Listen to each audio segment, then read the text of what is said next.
So hello everyone, मैं हूं निरंजन और आज इस वीडियो में हम देखने वाले हैं काउंसलिंग प्रोसेस के बारे में। तो ये वीडियो उन सभी बच्चों के लिए बहुत इंपॉर्टेंट रहने वाली है जो भी सीयूसीटी का एग्जाम देने जा रहे हैं या फिर दे चुके हैं।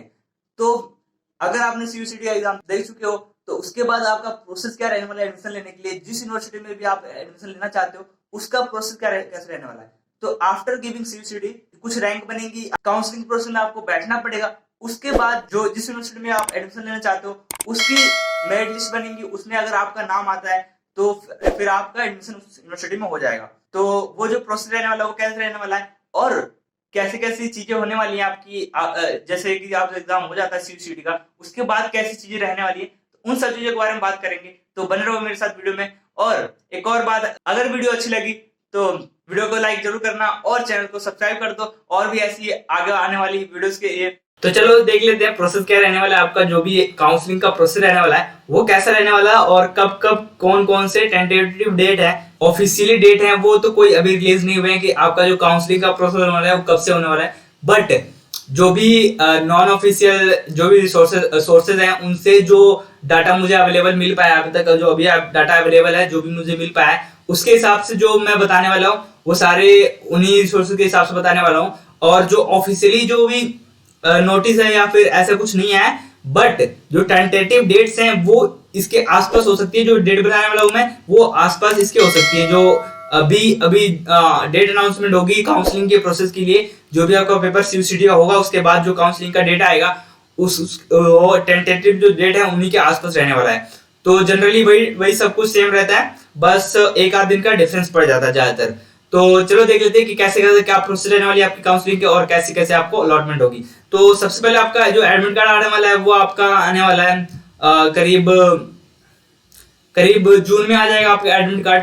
अगर आपने फॉर्म अप्रैल में भरा है तो जून में आपका एडमिट कार्ड आने वाला है जो सीयूसीटी का है। तो उसके बाद जो आंसर की वगैरह जो मतलब रिजल्ट जो अभी आपका आंसर की है जब आप पेपर दे के आओगे तो वो आपका जुलाई में अवेलेबल हो जाएगा, आप चेक कर सकते हो और उनके साइट से जाके। उसके बाद बात करें आपका रिजल्ट की, तो जो रिजल्ट की है जो डेट वो अप्रोक्स आपकी जुलाई में आ जाएगी। जैसे आपका आंसर किया आएगा उसके बाद आपका कुछ ही टाइम पे बाद रिजल्ट भी आ जाएगा, क्योंकि ऑनलाइन टेस्ट है तो ऑनलाइन में ज्यादा टाइम नहीं लगता है और इनके जो रिजल्ट है वो एनटीए के जो रिजल्ट है वो बहुत ही जल्दी दे देते हैं आपको। तो अगर कट ऑफ्स की बात करें तो जो आपका कट ऑफ्स रहने वाला है, जो भी आपका कट ऑफ्स रहने वाला है वो आपका जो सीयूसीटी जो पहले होता था, अगर बीटेक की बात करें तो उसी के आसपास रहने वाला है। और जो अदर कोर्सेज हैं उनकी वेरी करेंगे क्योंकि वो पहले ऐड नहीं थे और बहुत सारे कोर्सेज और बहुत सारी जो यूनिवर्सिटीज हैं उनकी अपने अपने कुछ रूल्स है। जैसे ड्यू की बात करें तो ड्यू में उनका क्या रूल है कि आपको उनका कुछ परसेंट आपने उनको सीट रिजर्व किया है अदर कैटेगरीज वगैरह के लिए, जैसे स्पोर्ट कैटेगरी वगैरह के लिए। और कुछ जो सीट्स हैं जो ड्यू का मेरिट बनने वाला है वो आपका कुछ 10-12 के परसेंटेज भी लेंगे और जो आपका रैंक आएगी उसके साथ मिला के वो अपना एक नया कट ऑफ और नया मेरिट लिस्ट जारी करेंगे, उसके हिसाब से वो एडमिशन लेंगे। तो अपना अपना कुछ यूनिवर्सिटी का डिफरेंट क्राइटेरिया भी है। तो जो कट ऑफ रहने वाला है बेसिकली, अगर बीटेक की बात करें तो बीटेक का जो कट ऑफ रहने वाला है वो आपका पहले जो एग्जाम होता था 400 में से जो ज्यादा था कट ऑफ 200 के अंदर ही रहता था कट ऑफ, आपको सीएससी ब्रांच मिल जाती थी 200 के अंदर। बट इस बार जो आपका पेपर का पैटर्न चेंज हुआ है, आपका 100 नंबर का पेपर हुआ है, तो उसके हिसाब से जो देखा जाए तो आपका जो कट ऑफ वेरी करने वाला है इस साल, तो वो भी कोई नहीं बता सकता कट ऑफ क्या रहने वाला है। बट जो पिछले साल के हिसाब से जो मैंने वीडियो बनाया हुआ है, लिंक डिस्क्रिप्शन में मिल जाएगा वीडियो का, उसमें जो एक बच्चे ने बताया 400 में से उसके 170 के अराउंड आए थे और उसको सीएससी ब्रांच मिल रही थी इन सेंट्रल यूनिवर्सिटी हरियाणा में।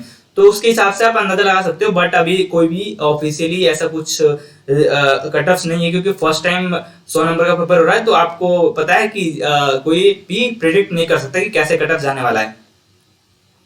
तो मेनली बात कर लेते हैं अपनी काउंसलिंग की। तो जो काउंसलिंग आपकी होने वाली है वो आपकी जो सीयूईटी है वही ऑर्गेनाइज करेगा। और जो जिन बच्चों को काउंसलिंग के बारे में नहीं पता है काउंसलिंग क्या होता है तो उनको मैं थोड़ा सा रिव्यू दे देता हूँ और बता देता हूँ कि क्या होता है और क्या क्या प्रोसीजर रहते हैं। जैसे कि मान लो आपने एग्जाम दिया सीयूईटी का, उसके बाद आपका जो एग्जाम हो जाता है उसके बाद आपके हाथ में आपकी मार्कशीट आ जाएगी, उसमें आपका परसेंटाइल लिखा होगा, उसके बाद आपका उसमें मार्क्स भी जो रैंक है वो भी लिखा होगा। ठीक है, तो अब आपको एडमिशन लेने के लिए आपके पास ऑप्शन होता है काउंसलिंग का। तो जो यूनिवर्सिटीज काउंसलिंग में पार्टिसिपेट करते हैं वो आपके 45 के अराउंड हैं। आपको एडमिशन लेने के लिए पहले काउंसलिंग का रजिस्ट्रेशन करना पड़ेगा। वो आपको ऑफिशियली जैसे ही आपका एग्जाम होगा उसके बाद वो ऑफिशियली नोटिस आ जाएगा, उसके बाद आपको वहां पर रजिस्ट्रेशन करना पड़ेगा काउंसलिंग के लिए, और उनकी कुछ नॉमिनल फीस होती है वो फी भरनी पड़ेगी। उसके बाद आप काउंसलिंग के लिए एलिजिबल हो जाते हो, और आपका जो भी रैंक है उसके हिसाब से काउंसलिंग आपकी होगी, और आपको जो भी आपका डोमेन होगा, आपका जो भी फील्ड होगा, उसमें आपको रैंक के हिसाब से आपको कॉलेजेस अलॉट हो जाएंगे। कौन कौन से किस रैंक पे आपको कौन सा कॉलेज मिल सकता है उसके हिसाब से वो उसमें दिखा देगा, और आपको अलॉटमेंट हो जाएगी कॉलेज की। आफ्टर अलॉटमेंट कॉलेज की आपको फी भरनी पड़ेगी। जो भी आपका उस कोर्स का फी है उस कॉलेज में, वो फी आप ऑनलाइन और ऑफलाइन दोनों भर सकते हो काउंसलिंग के। और काउंसलिंग के टाइम बहुत सारे राउंड्स होते हैं, राउंड 1, राउंड 2, राउंड 3। जैसे राउंड 1 में एक बच्चे को सीट नहीं मिली तो कुछ बच्चों ने मान लो ड्रॉप कर दे, तो वो जो सीट वैकेंट रह जाएगी वो काउंसलिंग राउंड बी में जाएगा, तो उस कुछ बच्चों को सीट मिल जाएगी उसमें से। तो आपका जो राउंड के हिसाब से काउंसलिंग चलता रहता है। मान लो राउंड 1 से राउंड 2 के बीच में 2 दिन का गैप है, 2 दिन के गैप में ही आपको जो फी होती है वो आपको यूनिवर्सिटीज की फी जो भी होता है ट्यूशन की फी या जो भी प्रोसेस है उनका, वो डन करना पड़ता है आपको 2 दिन के अंदर ही। तो आपका जो काउंसलिंग स्टार्ट होने वाला है जुलाई में होने वाला है, और जो भी पार्टिसिपेटेड यूनिवर्सिटीज है वो ऑनलाइन पार्टिसिपेट करेंगी, और जो स्टूडेंट है वो भी जो भी क्वालिफाई किया होगा पेपर्स, वो आपको काउंसलिंग के लिए अप्लाई कर सकता है, एलिजिबल है वो। ओके, ठीक है। तो ऐसा कुछ आपका प्रोसेस रहने वाला है। तो जिन बच्चों को नहीं पता था कि आपको एग्जाम देने के बाद आपका एडमिशन कैसे होगा, या फिर आपका जो प्रोसेस रहने वाला है एडमिशन का वो कैसे रहने वाला है, तो उनको आई थिंक क्लियरिटी मिल गई होगी कि आपका जो भी एग्जाम है उसके बाद आपका जो एडमिशन होने वाला है वो कैसे कैसे होने वाला है, किस स्टेज में होने वाला है। तो आई होप ये वीडियो आपको बहुत अच्छी लगी होगी और आपको कुछ इससे इन्फॉर्मेशन मिला होगा। तो अगर वीडियो अच्छी लगी तो चैनल को सब्सक्राइब कर देना और वीडियो को लाइक जरूर करना, और ऐसी वीडियोस पाने के लिए चैनल को सब्सक्राइब कर दो। और मिलते हैं नेक्स्ट वीडियो में, तब तक के लिए हैव अ गुड डे।